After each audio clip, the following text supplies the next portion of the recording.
ఈ మధ్య చాలా దగ్గరలో ఈ మాట ఎక్కువ వింటూ ఉన్నాను. మీరు ఏది కొనాలన్నా క్రెడిట్ కార్డ్ యూజ్ చేసుకుంటే మీకు మనీ తగ్గుతుంది. ఫ్లిప్‌కార్ట్‌లో కావచ్చు, అమెజాన్‌లో కావచ్చు, గ్రేట్ డీల్స్‌లో కావచ్చు, వీటన్నిటిలో. అండ్ దాంతోపాటు సెకండ్‌ది ఏంటి అంటే, ఈ మధ్య నేను విన్న news, credit card rewards use చేసి ఒక అతను హ్యాపీగా ట్రిప్స్‌కి తిరుగుతాడు. ₹1 కూడా పే చేయకుండా కేవలం క్రెడిట్ కార్డ్స్‌ని, ఫ్లైట్స్ టికెట్స్ కావచ్చు, మిగతావన్నీ కూడా. అంటే క్రెడిట్ కార్డు వాడడం వల్ల ఈ మధ్య నేను చూసిన ఇంకొక కేసు ఏంటి అంటే, క్రెడిట్ కార్డు వాడడం వల్ల వాళ్ళ ఇంట్లో వాళ్ళు అప్పుల పాలైపోయారు. వాళ్ళ ఇంటి మీదకి బ్యాంక్ వాళ్ళు వచ్చారు, ఇంట్లో వాళ్ళకి సరిగ్గా క్రెడిట్ కార్డు వాడడం తెలియక అని చెప్పి. మరి అసలు ఈ క్రెడిట్ కార్డు 2 పాయింట్స్ చూస్తే అసలు మంచిదా చెడ్డదా? మనం అది క్రెడిట్ కార్డ్ని మనం ఎలా ఉపయోగిస్తే అది అలాగా. మనం మంచిగా ప్లాన్ చేసి ఉపయోగిస్తే మీరు చెప్పినట్టు reward points, cash backs enjoy చేయొచ్చు. మన ఆదాయం కన్నా ఎక్కువ ఉపయోగిస్తే అది మనకి చాలా చెడ్డ పని. ఓకే, అంటే చివరికి మిగిలేదు అప్పే. ఎస్. ఎక్కువ బెనిఫిట్ చాలా మందికి తెలియదు. ఏం చెప్తా అంటే, క్రెడిట్ కార్డ్ అనేది ఎగ్జాంపుల్ ప్రతి దానికి బిల్లింగ్ సైకిల్ ఉంటుంది. ఈ మంత్ ఈ మంత్ తీసుకుందాం. ఈ మంత్ ఫస్ట్ నుంచి 30th దాకా మీరు చేసిన ట్రాన్సాక్షన్స్ అన్నీ, తర్వాత ఒక 20 days ఇస్తాడు time. Next month 20th payment due date అంటాడు. ఆ లోపల పే చేయాలి. ఇప్పుడు నా దగ్గర ఫండ్స్ ఉన్నాయి, బట్ నాకు ఏం అవసరం వస్తుందో తెలియదు. ఇప్పుడు నాకు వేరే ఖర్చులు ఏవో ఉన్నాయి, దాంతోపాటు వేరే ఇంకా ఏదో పే చేయాలి. సో కార్డులో పే చేయొచ్చు. సో నేనేం చేస్తాను, ఆ ఫండ్స్ అనేది ప్రజెంట్ క్రెడిట్ కార్డులోంచి యూజ్ చేస్తాను. నాకు ఇంకొక 40 days టైం ఉంది. ఆ లోపల ప్రజెంట్ ఉన్న మనీని నాకు కావాల్సిన అవసరానికి నేను వాడేసుకొని, ఈ 40 రోజుల్లో వచ్చిన ఎర్నింగ్తో or next month first salary పడుతుంది కదా, ఆ శాలరీతో ఆ క్రెడిట్ కార్డ్ని నేను పే చేస్తాను. అది ప్లానింగ్. అంతేగా. ఇలా క్రెడిట్ కార్డ్ పే చేయడం వల్ల అందులో కొంత రివార్డ్స్ వస్తాయి, కొంత క్యాష్ బ్యాక్ కూడా వస్తుంది. దీన్ని మనం పర్ఫెక్ట్గా చేయొచ్చు. ఈ రివార్డ్స్ ఆర్ క్యాష్ బ్యాక్ అనేది ఏంటంటే, ఇప్పుడు బయట బిగ్ బిలియన్ డే, ఫ్లిప్కార్ట్ ఇలా అంటారు. వాళ్ళ ప్లాట్ఫామ్స్ని, వాళ్ళ కార్డ్స్ని ప్రమోట్ చేసుకోవడానికి వాళ్ళు ఇచ్చే ఆఫర్స్. బయట 99 రూపీస్కే ఈ ప్రోడక్ట్, ఇవన్నీ ఏంటి, కస్టమర్స్ ఎప్పుడు వస్తారు, వాళ్ళకి ద బెస్ట్ అనేది ఆఫర్స్ ఉన్నప్పుడు ఇస్తారు. It's like basic marketing technique. So ఇలాగ రివార్డ్స్ అనేది ఇచ్చినప్పుడు ఆర్ క్యాష్ బ్యాక్ ఇచ్చినప్పుడు ఎక్కువ. ఇప్పుడు ఒక ఫోన్ కొనుక్కోవడానికి వెళ్తాము, బయట చెప్తారు, సార్ మీకు క్రెడిట్ కార్డు ఉందా, మీ దగ్గర ఈ క్రెడిట్ కార్డు ఉంటే 10% డిస్కౌంట్ ఇస్తాము, క్యాష్ బ్యాక్ వస్తుంది, ఇంత పే చేస్తే చాలు. ఎందుకంటే ఆ బ్యాంక్ వాళ్ళు ఆ కన్సర్న్డ్ కంపెనీతో టైఅప్ అయి ఉంటారు. సో మా కార్డ్ ఎవరు వాడినా మీరు ఇంత డిస్కౌంట్ ఇవ్వండి అని చెప్పి. సో క్రెడిట్ కార్డ్స్ అనేది అలా యూస్ చేసుకోవచ్చు మంచిగా. అంత ఎందుకంటే ఇప్పుడు దాని టైప్స్ ఆఫ్ క్రెడిట్ కార్డ్స్ చాలా, మేక్ మై ట్రిప్ అని, travel card, hotels card, movies card, చాలా కార్డ్స్ ఉన్నాయి. ఇప్పుడు ఎయిర్పోర్ట్స్ లాంజ్ యాక్సెస్ విన్నారు ఎప్పుడైనా? అవును, విన్నాను.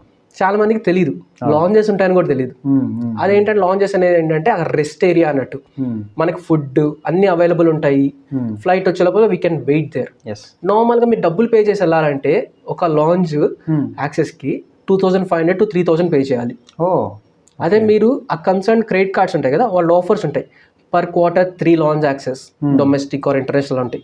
ఆ కార్డ్ స్వైప్ చేస్తే ₹2, జస్ట్ ₹2. కొంతమంది ₹25. అవును, ₹25 ఎక్కడ, 2500 ఎక్కడ. ఇవి అడిషనల్ బెనిఫిట్స్. ఫ్రీక్వెంట్గా వెళ్ళే వాళ్ళైనా, తిరిగే వాళ్ళకైనా.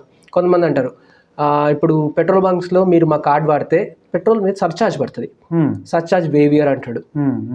మీరు మూవీ టికెట్స్ బుక్ చేసుకుంటే 1+1 టికెట్ ఫ్రీ. రెస్టారెంట్స్కి వెళ్తే 5% క్యాష్ బ్యాక్ అంటాడు. ఈవెన్ ఆ రివార్డ్ పాయింట్స్ని షాపింగ్కి వెళ్ళినప్పుడు ఆ రివార్డ్ పాయింట్స్ యూస్ చేసుకోవచ్చు పేమెంట్ కోసము. ట్రిప్స్కి వెళ్ళినప్పుడు టికెట్స్ బుక్ చేసుకోవడానికి యూస్ చేసుకోవచ్చు. బట్ మీకు స్పెండింగ్ ఉండాలి. స్పెండింగ్ ఉన్నప్పుడే కదా రివార్డ్స్ యాడ్ చేసేది. ప్రతి 100 రూపీస్ స్పెండింగ్కి 5 పాయింట్స్ అంటాడు, ఈచ్ పాయింట్ వాల్యూ ఇంత అంటాడు. సో మీ స్పెండింగ్ బట్టి రివార్డ్స్ అనేవి వస్తాయి. అందరూ ఏం చెప్తారు, మీరు చెప్పినట్టు మేము రివార్డ్ పాయింట్స్తోనే వెళ్తున్నాము, ఫుల్ ట్రిప్స్కి వెళ్తున్నాము, టికెట్ బుక్ చేసుకుంటారు. వాళ్ళు ఎంత ఖర్చు పెట్టుంటారు ఆ క్రెడిట్ కార్డులో? అంతే కదా, వాళ్ళు ఎంత స్పెండ్ చేస్తుంటే ఆ రివార్డ్ పాయింట్స్ వచ్చి ఉంటాయి. మేబీ చాలా ఇయర్స్ నుంచి స్పెండ్ చేస్తూ ఉండి పాయింట్స్ అక్యుములేట్ అయి ఉంటాయి. ఒకేసారి ఆ అక్యుములేట్ అయినవి యూస్ చేస్తారు. ఇప్పుడు స్కేపియా అని ఉంది కార్డు, ట్రావెల్ కార్డు. ఆ స్కేపియా కార్డు యూస్ చేయడం వల్ల మనకి ట్రావెల్ ఫ్లైట్ టికెట్స్ తక్కువ ఉండడము, హోటల్స్ తక్కువ ఉండడము. ఇప్పుడు ఈ మంత్లో 5000 స్కేపియా కార్డులు పేమెంట్ చేసాం అనుకోండి వాడి, నెక్స్ట్ మంత్ మనం ఏమైనా ఎయిర్పోర్ట్కి వెళ్తే లాంచ్ యాక్సెస్ ఫ్రీ. ఇప్పుడు 1 కార్డ్ అని వచ్చింది, మెటాలిక్ కార్డ్స్ వస్తాయి. ఆ కార్డ్స్ ఈవెన్ ఇప్పుడు ఫారెన్కి వెళ్ళాం అనుకోండి, ఆ కార్డ్ స్వైప్ చేస్తే ఎక్స్చేంజ్ రేట్ ఎంత ఉందో అంతే పడుతుంది, ఎక్స్ట్రా ఛార్జ్ కూడా పడట్లేదు. Okay. Additional benefits, yes yes. No forex markup. అవును.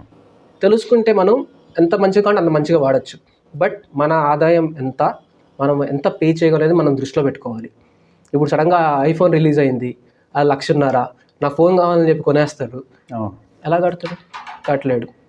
కట్టలేకపోవడం వల్ల ఏమవుతుంది, ఇంట్రెస్ట్ అక్యుములేట్ అవుతాయి, మన సిబిల్ స్కోర్ ఏం పడిపోద్ది. ఎస్. సిబిల్ స్కోర్ అంటే బ్యాంక్స్ వాళ్ళు చూసే ఒక మార్కప్ పాయింట్. ఇన్ని పాయింట్స్ సిబిల్ స్కోర్ ఉంటే వీళ్ళు ఎలిజిబుల్, వీళ్ళ సిబిల్ స్కోర్ హెల్దీగా ఉంది, సో వీళ్ళకి లోన్లు ఇవ్వచ్చు, వీళ్ళు పే చేస్తారని. సిబిల్ స్కోర్ ఎప్పుడు పడుతుంది, మనం లోన్ తీసుకున్నా లేకపోతే క్రెడిట్ కార్డ్ ఈఎంఐలు టైంకి పే చేయకపోతే ఆ స్కోర్ పడిపోతూ ఉంటుంది.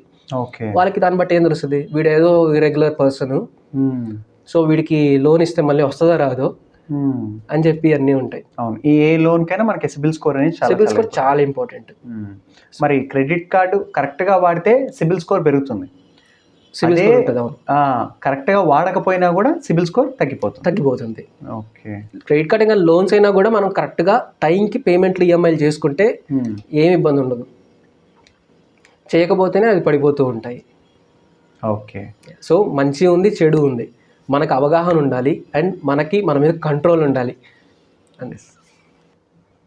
మరి యాజ్ ఏ చార్టెడ్ అకౌంటెంట్స్గా మీకు ప్రతి సంవత్సరం కూడా టర్మ్స్ అండ్ కండిషన్స్ మారిపోతూ ఉంటాయి, రూల్స్ అండ్ రెగ్యులేషన్స్ మారిపోతుంటాయి. ప్రతి ఫైనాన్షియల్ ఇయర్లో కూడా మీకు ఒక కొత్త టాస్క్ లాగా ఉంటుంది. మరి ఇలాంటి సిచ్యువేషన్స్లో ఒక సాఫ్ట్వేర్ ఇంజనీర్ ఎంత బాగా అప్డేట్ అవ్వాలో మీకు కూడా అంత ఛాలెంజెస్ ఉంటాయి. మరి మీరు ఎలా అప్డేట్ అవుతారు ఇవన్నీ కూడా? మన లైఫ్లో ఎదగాలంటే మనం నిత్య విద్యార్థిగా ఉండాల్సిందే. ఎస్. సో ప్రతిరోజు చదువుకోవాలి, ఎప్పటికప్పుడు వచ్చిన చేంజెస్ అనేవి తెలుసుకోవాలి, అప్పుడే మనం గ్రో అవ్వగలం, ఈ మార్కెట్లో సస్టైన్ అవ్వగలం. ప్రతి ఇయర్ మనకి యూనియన్ బడ్జెట్స్ అని చెప్పి ఇవన్నీ రిలీజ్ అవుతుంటాయి. వాటిల్లో ఈ ఇయర్లో ట్యాక్స్ రేట్స్ ఏమైనా మారాయా, అడిషనల్ ఏమైనా బెనిఫిట్స్ ఇస్తున్నారా అసెసీస్కి, ఇవన్నీ ఇన్ఫర్మేషన్ ఉంటాయి. జిఎస్టీ సర్క్యులర్స్ వస్తాయి, జిఎస్టీ రేట్లు ఈ ఐటమ్ మీద తగ్గాయి, ఈ ఐటమ్స్ మీద పెరుగున్నాయి, వీటి మీద పెనాల్టీస్ అని వేవ్ ఆఫ్ చేస్తున్నాము, అంటే పెనాల్టీస్ పే చేయలేదు వీళ్ళు. ఓకే. ఇలాంటివన్నీ ఇస్తూ ఉంటారు, అప్డేట్స్ వస్తూ. ఇప్పుడు ఒక క్లయింట్ వచ్చి అడిగితే మనం ఇన్ఫర్మేషన్ అనేది వాళ్ళు చెప్పాలి, నాకు తెలియదండి అని చెప్పే ప్రొఫెషన్ కాదు. సో ఎప్పటికప్పుడు అప్డేట్ అవ్వాలి.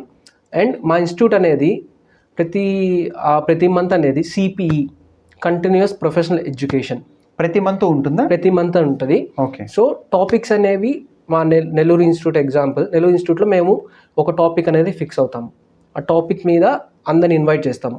సో ఆ టాపిక్ మీద స్పీకర్ని పిలిచి దాని మీద డిస్కషన్ జరుగుద్ది, వాళ్ళు ఎన్లైట్ చేస్తారు. సో ఎవరికైనా డౌట్స్ ఉన్నా అవన్నీ వాళ్ళు అడగచ్చు. సో స్టడీ సర్కిల్ మీటింగ్స్ జరుగుతాయి, ఒక డిబేట్స్ లాగా సిఏఎల్ మధ్యలో. ఓకే. ఆర్ అసోసియేషన్స్ ఉంటాయి, ట్యాక్స్ బార్ అసోసియేషన్ ఒకటి ఉంది. సో ట్యాక్స్ బార్ అసోసియేషన్లో సిఏలు ఉన్నారు, కన్సల్టెంట్స్ ఉంటారు, అందరూ కలిసి ఒక టాపిక్ మీద మాట్లాడుకోవడము ఇలా జరుగుతూ ఉంటాయి. ప్లస్ మాకు మెంబర్స్ జర్నల్స్ ఉంటాయి, మా ఇన్స్టిట్యూట్ అనేది మెంబర్స్ జర్నల్ పంపిస్తారు. సో దీనిలో అయినా చేంజెస్ ఉన్నాయి, అప్డేట్స్ ఉన్నాయి, అన్ని స్టూడెంట్స్ కోసం స్టూడెంట్స్ జర్నల్ ఉంటుంది. ఓకే. సో ఈ జర్నల్స్ వల్ల ఈ అప్డేట్ అయ్యే ఇన్ఫర్మేషను త్రూ న్యూస్, మనం ఒక సివిల్స్కి ప్రిపేర్ అయ్యే వాళ్ళు ఎంత న్యూస్ అప్డేట్ అవ్వాలో మేము కూడా అప్డేట్ అవుతూ ఉండాలి ప్రతి చేంజెస్ అంతా, ఎందుకంటే రోజుకి ఒక రూల్ వస్తుంది. సో ఈ వేస్లో మేము అనేది అప్డేట్ అవుతూ ఉంటాము. ఓకే. కంప్లీట్గా ఈ అప్డేషన్ అనేది ఖచ్చితంగా మీ సెక్టార్లో ఇంపార్టెంట్. సో అంత కష్టపడాల్సిన అవసరం లేదు. ఒకప్పుడు ఏంటంటే అప్డేట్ అవ్వాలంటే బుక్స్ ఉండవు, ఎక్కడికి వెళ్ళాలంటుంది. ఇప్పుడు ఒక ప్రొఫెషన్లో పీపుల్ విల్ గ్రూప్ టుగెదర్. ఏదైనా కూడా అందరికీ ప్రతి సబ్జెక్ట్ మీద ఎక్స్పీరియన్స్ ఉండదు, ఆర్ ఎల్స్ తెలీదు. ఇప్పుడు నాకు ఒకటి తెలియకపోతే దాని మీద తెలిసిన వాళ్ళ దగ్గరికి వెళ్ళి నేర్చుకుంటా. ఎస్, అది కూడా లెర్నింగే కదా. అవును, అది కూడా అప్డేషనే కదా. ఎస్. సో ఈ వేస్లో మేము అప్డేట్ అవుతూనే ఉంటాము. ఓకే.